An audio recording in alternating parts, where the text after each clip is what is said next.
Mitt navn det Karina, og jeg bor her i Stockholm. Men som man kan høre så er jeg ikke svensk, jeg er norsk. Så jeg er da en innflyttet stockholmere. Jeg bor her sammen med min samboer, som heter Pontus.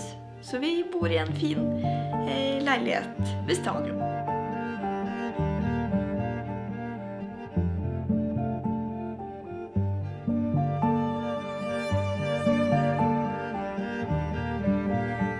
Hele min reise på vei til Sverige, det startet jo i utlandet, der hvor jeg bodde og jobbet. Og der traff jeg Pontus. Og så fortsatte vi å reise rundt en liten stund, og fant ut at det skulle være vi også når vi reiste hjemover mot Norden. Og da var spørsmålet om vi skulle reise til Norge eller Sverige, og da sa Pontus at Stockholm om sommeren, det må du se. Og her er vi, 3 år senere. Som norsk her i Sverige, så vil jeg nok si at den største kulturforskjellen er mat, faktisk. Og med mat så tenker jeg på våre rutiner, på hvordan man spiser. Det er et ganske kjent fenomen at vi nordmenn, vi spiser kalde lunsjer, spiser brødskiver. Og det har vært en forskjell, det her med at det er en times lunsj hver dag, der man da spiser varm mat. Så bare det med at man til middag lager ekstra mye mat hver dag, det var veldig uvant. Men jeg liker det, jeg har tilpasset meg, og etter 3 år så, når jeg reiser hjem til Norge, så lager jeg faktisk varm lunsj da også.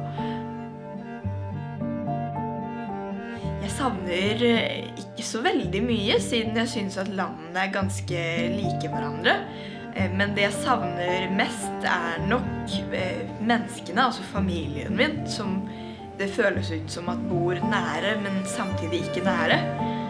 På grunn av korona så har jeg jo faktisk ikke sett de oftere enn når jeg og Pontus bodde i for eksempel Thailand eller Kypros eller Gran Canaria. Jeg ser det ikke oftere enn jeg gjorde det, og det var en litt øyeåpner at kanskje geografisk i verden også spiller det ikke så stor rolle hvor man bor, at det handler mer om at man faktisk må ta initiativ til å reise hjem og til å få besøk.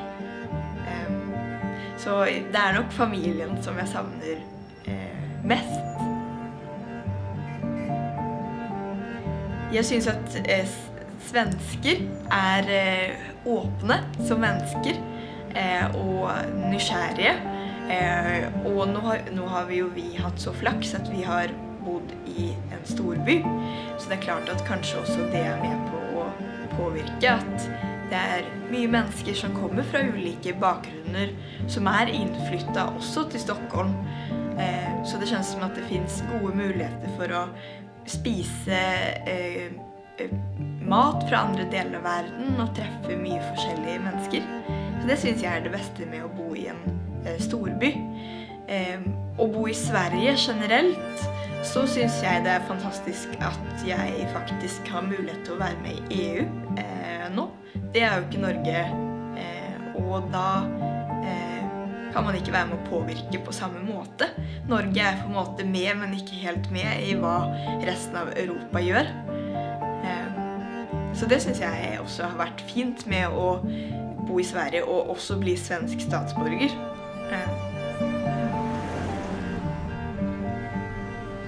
Jeg kan nok absolutt tenke meg å flytte tilbake. Jeg og Pontus hadde en fantastisk norgestur denne sommeren. Og da var vi jo ikke i min hjemby.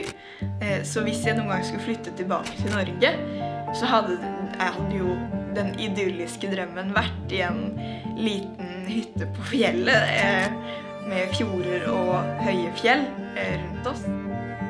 Men hvis jeg skal være realistisk, så er nok eneste muligheten for å flytte tilbake hvis det handler om å være nære familie og få hjelp og så videre når man får kanskje barn en gang i tiden, så at man er nærmere de man er glad i da.